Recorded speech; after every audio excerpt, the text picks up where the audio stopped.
मैं news note और मैं हूं आपके साथ मोहम्मद तौकीर आलम।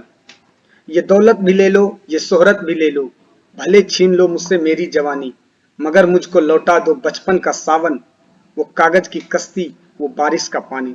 सुदर्शन फाकिर की बेहद बेहतरीन नज्म है। चित्रा सिंह की आवाज में आपने इसे सुना भी होगा। लेकिन देश की दुर्लभ तस्वीर यह है कि समूचे देश में पिछले हफ्ते लगभग बारिश हुई। अभी मैं जिस जगह से इंटरव्यू कर रहा हूं, वहां भी बारिश की परिस्थिति बनी हुई है। लेकिन देश क्या वाकई डिजिटल हो चुका है कि इस बारिश के पानी में आपको बच्चे अपनी कश्ती तैराते हुए नजर नहीं आएंगे? क्योंकि डिजिटल इंडिया ऑनलाइन क्लासेस की प्रणाली में शिक्षा को आगे बढ़ा रहा है, शिक्षा के नेतृत्व में आगे बढ़ रहा है डिजिटल प्लेटफॉर्म से। आज इन्हीं तमाम मुद्दों पर आज हमारे साथ बातचीत करने के लिए एक ऐसे शख्स जुड़े हुए हैं। बिहार की राजधानी पटना के टॉप मोस्ट प्रोमिनेंट स्कूलों की श्रेणी में आने वाले पटना दून पब्लिक स्कूल के सोशल साइंस डिपार्टमेंट के हिस्ट्री और civics expert, chief entrepreneur, respected Ravi sir आज हमारे साथ मौजूद हैं। रवि सर, आपका बहुत बहुत आभार हमारे साथ जुड़ने के लिए, और इस उम्मीद से आपका मैं स्वागत करता हूं कि आप इस वैश्विक महामारी में बिल्कुल निरोग होंगे, स्वस्थ होंगे, सुरक्षित होंगे। जी सर, देश में कानून का राज है या कानूनों पर राज है? शिक्षा को लेकर के जो सरकार का मौजूदा स्टैंड है या जो मौजूदा रवैया है, उससे रवि कुमार कितना इत्तेफाक रखते हैं? देखिए, अगर शिक्षा व्यवस्था को बात करें तो विगत 2019 से जब से ये कोविड-19 की सिचुएशन आई है, तब से अगर हम बात करें तो शिक्षा पर इसका बहुत बड़ा असर पड़ा है। और कहीं ना कहीं इससे बहुत ऐसे बच्चे जो कि ग्रामीण परिवेश से बिलोंग करते हैं, उनके पास डिजिटल व्यवस्था न होने के कारणवश वो कहीं ना कहीं पढ़ाई से वंचित रहे हैं, इसमें कोई दो मत नहीं है। लेकिन फिर भी समय के अनुसार हमें भी ये कोविड की चुनौतियों ने हमें कुछ ऐसा सिखाया कि अब हमें डिजिटल माध्यम से बच्चों को पढ़ाई देनी पड़ रही है। ठीक है, 3 सालों से लगातार विगत कुछ महीने पहले हमें ऐसा लगा था कि अब कोविड-19 की महामारी धीरे धीरे इसका प्रकोप कम होते जा रहा है और ऑनलाइन क्लासेस खत्म हो चुके थे, ऑफलाइन क्लासेस हो रहे थे। लेकिन फिर से ओमिक्रॉन के दस्तक के कारणवश फिर से ऑनलाइन शिक्षा की तरफ हमें बढ़ना पड़ा है और आज हम ऑनलाइन क्लासेस के जरिए सभी बच्चों को शिक्षा उपलब्ध करा पा रहे हैं। हाँ, ये जरूर है कि कहीं ना कहीं शुरुआती समय में जब हमने इसकी शुरुआत की थी, उस समय जो बच्चों का जो प्रतिशत जो था, वो सभी बच्चे जो है वो पार्टिसिपेट नहीं कर पाते थे क्लासेस के दौरान, और वही बच्चे पार्टिसिपेट कर सक पाते थे जिनके पास जो है आपको अच्छे क्वालिटी के मोबाइल फोन है। ठीक है, तो वैसे बच्चे ही पार्टिसिपेट कर पाते थे। अब इधर कुछ वर्षों में जब बच्चों को यह समझ में आ गया कि हमारी पढ़ाई बाधित हो रही है, तो बच्चे लैपटॉप या अन्य जो है उपकरणों के जरिए ऑनलाइन डिजिटली वो पढ़ाई जो है वो ग्रहण कर रहे हैं। और हम लोग भी शिक्षक होने के नाते हम भी डिजिटल के बारे में उतना हमें ज्ञान नहीं था, लेकिन फिर भी हमने भी यह सीखा कि आखिर किस तरीके से बच्चों तक शिक्षा पहुंचाई जाए, शिक्षा पर ग्रहण न लगे। लेकिन यह सही है कि कुछ जो ग्रामीण परिवेश के बच्चे हैं, आज भी कहीं ना कहीं वो इस पढ़ाई से वंचित हो रहे हैं। सर, ये देश दुनिया का सबसे बड़ा लोकतांत्रिक होने के साथ साथ इस देश में दुनिया में सबसे ज्यादा स्कूल हैं। यूरोप के कई कंट्रीज आ जाएं, इतना इस देश की सिर्फ स्टूडेंटों की आबादी है। अगर सरकार के मोटे मोटे आंकड़ों की बात करें तो इस देश में लगभग 24 करोड़ 9 लाख स्टूडेंट हैं जो डेली स्कूल जाते थे। एक बाइक उन पर ब्रेक लग जाना, और ऐसा ब्रेक लगना कि 22 महीने तकरीबन 92 हफ्ते के बाद स्कूल फिर से रीओपन होता है कोविड प्रोटोकॉल्स के को फॉलो करने के तहत। लेकिन उसके चौखट पर ही उनके स्वागत के लिए ओमिक्रॉन आ जाता है। तो कितना चुनौतीपूर्ण है ये ओमिक्रॉन शिक्षा को लेकर के? जी, अगर हम बात करें ओमिक्रॉन को लेकर या कोविड की समस्या, देखिए हम आपको ध्यान होगा तौकीर जी, हमारे प्रधानमंत्री ने ये कहा था, जान है तो जहान है। तो सबसे पहले हमें पढ़ाई के साथ साथ हमें बच्चों की जान की भी परवाह करनी है। अब हमारी बहस इस मानस पटल पे आ गई है कि अगर देश के प्रधानमंत्री की बात होना शुरू हो जाए तो अब देश के प्रधानमंत्री के अंतर्गत शिक्षा की स्थिति को समझने की कोशिश करते हैं। सर, मैं जी आपके सामने एक आंकड़ा रखना चाहता हूं सर। इस देश में जो बजट है शिक्षा को लेकर के, वो मैं, क्योंकि पिछले साल अभी हाल ही में 2021 गुजरा है, जो 20 और 21 फाइनेंशियल ईयर था, फरवरी 2021 में शिक्षा को लेकर के बजट भी आ गया, जो था मात्र 99,300 करोड़ रुपए। लेकिन जी इतना बड़ा देश में अगर 6% से कम जीडीपी का अगर शिक्षा के क्षेत्र में खर्च किए जाए, तो वो देश कितना विकसित हो सकता है सर शिक्षा को लेकर के। देखिए, अगर हम बात करें, आप जैसा बता रहे हैं जीडीपी को लेकर और सरकार के बजट को लेकर, तो सरकार का बजट जो है वो हमेशा से शिक्षा को लेकर बेहतर ही रहा है। ठीक है, आंकड़े हमारे पास नहीं है, आंकड़े आपके पास होते हैं, लेकिन हमारा जो नजरिया जो है, जो व्यवस्था जो है, वो जो हम देख रहे हैं उसके अनुसार यस जो है कि सरकार जब से 2014 से बनी है, शिक्षा के क्षेत्र में हर कहीं ना कहीं उत्तीर्ण रहा है। कुछ कमियां जरूर रही हैं, यह हम नहीं कहेंगे कि सरकार के आने के बाद सब कुछ सही हो गया है। कुछ कमियां हर किसी में होती हैं, और शिक्षा के क्षेत्र में अगर हम बात करें तो इस सरकार ने बहुत कीर्तिमान कार्य भी किए हैं, बहुत सारे यूनिवर्सिटीज भी खोले हैं, चाहे आप यूपी में देख ले या दिल्ली में देख ले, हर जगह पर सरकार आगे उच्च मतलब अच्छे तरीके से कदम उठा रही है। लेकिन ये जो समय जो आई है इधर विगत 3 सालों से, जो मैं बार बार कह रहा हूं कि ये थोड़ी चुनौतीपूर्ण रही है, और सरकार कहीं ना कहीं आप देखिए कि बच्चों को डिजिटलाइज करने में लगी हुई है। हर क्षेत्र में डिजिटल अब चीज आ रही है, पहले ये डिजिटल नहीं था, लोग अपने अधिकारों से वंचित रह जाते थे, लेकिन अब ये डिजिटल आ जाने के कारणवश तौकीर जी आप ये देखिए कि जो पहले लोगों को राशि उनके हाथों में नहीं मिलती थी, अब राशि सीधे उनके खाते तक पहुंचती है। तो डिजिटल क्रांति सरकार ने लाई है। हाँ, इसके कुछ हर चीज के सकारात्मक और नकारात्मक जरूर प्रभाव रहते हैं, लेकिन जैसा मैंने शुरू में ही कहा, हमें सकारात्मक चीजों को लेकर आगे बढ़नी चाहिए। अब तमाम दुनिया के सभी देश आपको डिजिटल व्यवस्था अपना रहे हैं, तो उसमें हमें भी पीछे नहीं रहना चाहिए। चलिए सर, आपने आंकड़े की बात की, हम ये इन 3 सालों को छोड़ देते हैं सर। हम बात करते हैं अगर बजट को लेकर के मनमोहन सिंह के दौर से कंपैरिजन करते हैं नरेंद्र मोदी साहब के दौर को। जो यूपीए 1 की गवर्नमेंट थी 2009 से लेकर के 2014 तक, उस दौरान जो बजट का पैसा खर्च किया गया शिक्षा को क्षेत्र में, वो मात्र 3.19% सर। और अगर नरेंद्र मोदी साहब की बात करें, जहां कोरोना नहीं थी, जब वैश्विक महामारी का कोई शुरुआत नहीं हुआ था, 2014 से लेकर के 2019 तक नरेंद्र मोदी ने सिर्फ 2.88% खर्च कर पाए थे शिक्षा को लेकर के। ये दोहरे मापदंड किस लिए सर आ गए हमारे बीच में, जबकि कोई महामारी नहीं थी।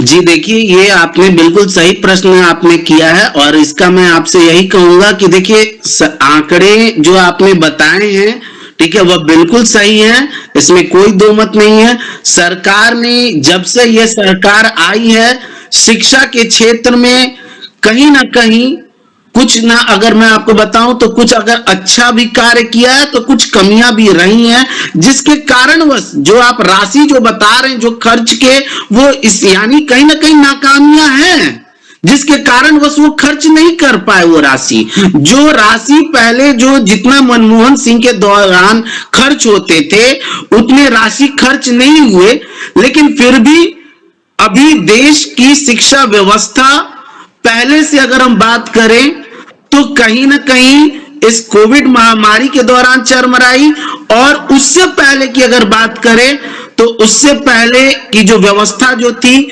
जो हम लोग जो देख रहे हैं, वो व्यवस्था में काफी बदलाव है। देखिए, हम आपको परीक्षाओं की को लेकर बात बता रहे हैं, आप जरा गौर कीजिएगा। पहले जो परीक्षाएं जो हुआ करती थी, मैट्रिक की जो परीक्षाएं हुआ करती थी या इंटर की जो परीक्षाएं हुआ करती थी सीबीएसई में, वो परीक्षाएं कैसी होती थी? उनमें बच्चों को स्कूल में ही परीक्षा केंद्र होता था, स्कूल में ही आपको परीक्षा देते थे, ग्रेडिंग सिस्टम होता था। यह मैं आपको यूपीए के समय की बात बता रहा हूं, ठीक है। तो ये व्यवस्था जो था जिसमें बच्चों को पढ़ाई के लेकर मतलब उनके अंदर किसी भी प्रकार का कोई भी जागरूकता नहीं होता था, वो लगन नहीं होता था, क्योंकि वो जानते थे कि हमें ग्रेडिंग सिर्फ मिलेगा। लेकिन अब जब से नरेंद्र मोदी की सरकार आई है तो इसने सीसी पैटर्न को हटा दिया और बच्चों को परीक्षा में शामिल होने के लिए उन्होंने नंबर वाली जो पुरानी जो व्यवस्था थी वो लाया, जिसके तहत बच्चों के अंदर अब ये डर भी है कि अगर हमारा नंबर कम आएगा तो हम फेल हो सकते हैं, जो कि पहले ऐसा नहीं था। सर तो ये सरकार जी जी जी सर, नरेंद्र मोदी ने ना सिर्फ सीसी ही हटाया, इन्होंने तो बोर्ड को ही हटा दिया नई शिक्षा करके। जो नई राष्ट्रीय शिक्षा नीति है उनमें तो बोर्ड ही खत्म हो गया। तो सर आप बोर्ड के पैटर्न को कैसे उजागर कर रहे हैं? देखिए, मैं आपको बता रहा हूं कि यहाँ पर ये जो इधर आया है, ये जो नई शिक्षा नीति जो आई है, ये आज से 1 साल पहले आया। लेकिन आप अगर हमारी बातों को ध्यान देंगे तो मैंने कहा 2019 से पहले, ठीक है, हमने ये कहा था कि ये सरकार ने ये बदलाव लाया और यही नई जो शिक्षा नीति के तहत पहले बच्चों को ये अवसर जो है यानी माता पिता के दबाव में होते थे। अभी के समय ये है कि बच्चों के स्किल को हमें पहचानना है, उनके हुनर को जो है तराशना है और उनको उसी हुनर में आगे बढ़ाना है। आज चीन, जापान, जो अमेरिका जैसे देश अगर हमसे कहीं ना कहीं अगर आगे हैं तकनीक के क्षेत्र में, तो उसका कारण क्या है? उसका कारण यही है कि हमारे यहाँ शिक्षा नीति ऐसी नहीं थी। यहाँ पर यही सोच था लोगों का कि हमें बच्चों को जो है पढ़ाना है और पढ़ लिख कर इनको नौकरी अच्छा मिल जाए, बस इतना ही। एपीजे अब्दुल कलाम की मैं आपको एक बात बता रहा हूं, एपीजे अब्दुल कलाम का यह स्टेटमेंट था कि अगर जब तक देश के माता पिता अपने बच्चों को इस सोच के साथ पढ़ाएंगे कि उन्हें एक अच्छी नौकरी मिले, तब तक इस देश में नौकर ही पैदा लेंगे। हमें नौकरी देना है, हमें नौकरी जो है वो देना है, हमें नौकरी नहीं करना है। तो यही सोच है। मैं बच्चों को भी हमेशा विद्यालय में यह सीख देते रहता हूं कि नौकरी करने से अच्छा है नौकरी देने वाला बनो। इससे दूसरों को रोजगार भी मिलेगा और तुम्हारा जग में मान सम्मान भी होगा। चलिए सर, मैं आपसे अक्सर जुड़ा रहता हूं सोशल मीडिया प्लेटफॉर्म को लेकर के, जो आप सकारात्मक चीज सरकार को हो या विपक्ष हो, बिना विदाउट एनी डिस्क्रिमिनेशन आप चीजों को कथित तौर पर रखते हैं। इतना कुछ अच्छा है तो देश के प्रधानमंत्री की रास्ता रोकने की जरूरत क्या थी सर? देखिए, देश के प्रधानमंत्री की रास्ता जो रोका गया था, ये 5 जनवरी का जो घटना जो था, ये रास्ता, ये वो लोग हैं जिन लोगों ने रास्ता रोका था, ये कोई किसान नहीं थे। सबसे पहली बात, आप हमारी बातों को गौर कीजिएगा, ये लठ लेकर, लाठी और डंडों को लेकर किसान को आप हमेशा देखिए वो खेत में मेहनत करते हुए नजर आएगा, वो लाठी डंडे लेकर सड़क पर बैठेगा नहीं। ये एक पहले से सुनियोजित तौर तरीका था कांग्रेस का, भाजपा और नरेंद्र मोदी को नीचा दिखाने के लिए। ये एक सुनियोजित साजिश थी जो कि वहां की चन्नी सरकार ने ये किया था, ठीक है। तो ये रास्ता जो है प्रदर्शनकारियों ने नहीं रोका, ये रास्ता जो है वो किसानों ने नहीं रोका, बल्कि इन्हें उकसाया गया था। जानबूझकर वो वहां नहीं बैठे थे, उन्हें वहां बैठाया गया। कैसे पता चल जाएगा? ठीक है, तो उनके हाथों में अगर डंडा था तो, लेकिन फिर सर बीजेपी का झंडा उनके हाथों में कैसे आ गया? कैमरा के सामने बीजेपी का झंडा भी आया। अब मैं आपको बता रहा हूं, अब आपकी पार्टी, मैं किसी भी पार्टी का झंडा ले लूं तो मैं क्या उसका कार्यकर्ता हो जाऊंगा? ये तो राजनीति है, ये तो राजनीति में ही। प्रधानमंत्री का तो यही कहना है कि कपड़े से पहचाने जाते हैं दंगाई। अगर अगर झंडा देश के सबसे बड़े पार्टी का हो और अगर बीजेपी का झंडा लेकर के देश के प्रधानमंत्री का रास्ता रोकने की मुहिम की जा रही हो आपके अंतर्गत, तो फिर कैसे हो पाएगा सर? बीजेपी का झंडा तब तो अलग हो जाएगा। देश के प्रधानमंत्री के जो शब्द थे कि दंगाई को पहचानना है तो उनके कपड़ों से पहचानो, तब तो वो बिल्कुल बदल जाएगा। देखिए यहाँ पर झंडे की बात है, तो आपने झंडे की जो बात जो कही है, ये झंडा जो है वो मैंने आपको बताया कि देखिए किसी का भी झंडा, या नरेंद्र मोदी का आपने जो स्टेटमेंट बताया कि कपड़ों से पहचान, इससे मैं जो है इत्तेफाक नहीं रखता। हमें कपड़े से और किसी के चेहरे से पहचान नहीं होती है, इंसान की पहचान उसके हाव भाव से होती है, उसके बिहेवियर से होती है, उसके कैरेक्टर से होती है। तो इसीलिए मैंने कहा था कि जिनके हाथों में लाठी और डंडे होंगे वो कभी भी किसान नहीं होंगे। और ये एक सुनियोजित तौर तरीका था कांग्रेस का नरेंद्र मोदी को बदनाम करने के लिए, पंजाब में नहीं आने के लिए, जबकि एक सप्ताह पहले से ही, 11 दिन पहले ही पंजाब सरकार को नोटिस दिया गया था कि प्रधानमंत्री फिरोजपुर जाने वाले हैं, फिरोजपुर के रास्ते होते हुए जाएंगे। पहले से ही एडीजी को चिट्ठी लिखी गई थी, सारी जानकारियां दी गई थी। और फिर भी यहां पर देखिए कि जिस दिन प्रधानमंत्री फिरोजपुर पहुंचे थे, उस दिन क्या हुआ? उस दिन ना डीएम साहब उनके साथ थे, ना ही जो है गृह सचिव थे, ना ही मुख्यमंत्री उनको रिसीव करने पहुंचे थे। सबको एक ही दिन कोरोना हो गया। ये एक साजिश है, इससे कोई जो इनकार नहीं किया जा सकता। कार्रवाई हो रही है और उचित कार्रवाई किया जाएगा, क्योंकि ये मसला पंजाब की नहीं है। कल के डेट में आज पंजाब में ऐसा हुआ है, कल दिल्ली में भी होगा, बंगाल में भी होगा। इसलिए अगर अभी इस पर तत्काल कोई अगर एक्शन नहीं लिया गया तो इसका कहीं ना कहीं लोकतंत्र के जो संघीय व्यवस्था है, इस पर कहीं ना कहीं आघात पहुंच जाएगा। सर, जिस गरिमा पद प्रधानमंत्री को सुरक्षा में एसपीजी को लेकर के डेली के आंकड़े बताते हैं कि अगर 1.5 करोड़ से ज्यादा खर्च आए, ऐसे में भी अगर प्रधानमंत्री की सुरक्षा में चूक होती है तो कहीं ना कहीं एसपीजी को जिम्मेदारी, और जो सुरक्षा में चूक हुई है वो तो सर एसपीजी तमाम गृह मंत्रालय के अंतर्गत आता है। आपने कभी गृह मंत्रालय को कटाक्ष नहीं किया, उनसे जांच पड़ताल का सवाल नहीं किया? बहुत अच्छा सवाल है तौकीर जी, मैं बहुत खुश हुआ आपके इस सवाल से। देखिए जहां तक आप एसपीजी की बात करते हैं, तो एसपीजी जो है ये स्पेशल प्रोटेक्शन गार्ड्स हैं, ये प्रधानमंत्री के लिए सुरक्षा के लिए होते हैं और प्रधानमंत्री की सुरक्षा में वो लगे हुए थे। आप अगर जो है वीडियो को अगर आप देखे होंगे तो आपने देखा होगा उनके गाड़ी के चारों तरफ एसपीजी के कमांडोज मौजूद थे, जो कि उनकी निजी सुरक्षा के लिए थे। लेकिन यहां पर बात ये आप देखिए कि जब आप अगर हमारे घर अगर आते हैं तो आपको हम अपने घर में इज्जत के साथ लेकर जाएं और इज्जत के साथ बाहर करना ये हमारा कर्तव्य है। हम अपने देश में है भाई, अपने देश में हमको कहीं भी आने जाने से हमें किस बात का डर? लेकिन राज्य पुलिस का तो भी तो जिम्मेदारी होता है। राज्य पुलिस के डीजीपी से बात हुई थी, उन्होंने ही जब कहा कि ठीक है सड़क मार्ग से जा सकते हैं, रास्ता क्लियर है, तब जाकर नरेंद्र मोदी ने यह फैसला लिया था।